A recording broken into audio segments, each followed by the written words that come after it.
Hey everyone, ever wondered how to stay connected with friends and family no matter where they are in the world? Today, we're diving into the basics of Facebook, the go-to place for millions to share their lives. First things first, you'll need to create an account. It's super simple. Just head to Facebook's website, sign up with your email or phone number, and you're in.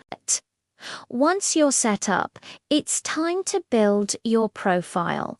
Add a profile picture so people recognize you, maybe a cool cover photo, and fill in some basic info like your school or workplace.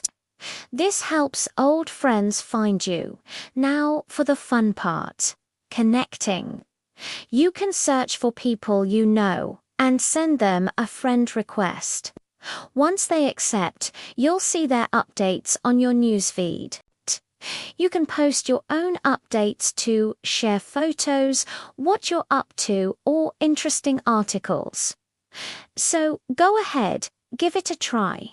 If you found this helpful, hit that like button and subscribe for more tips. Thanks for watching.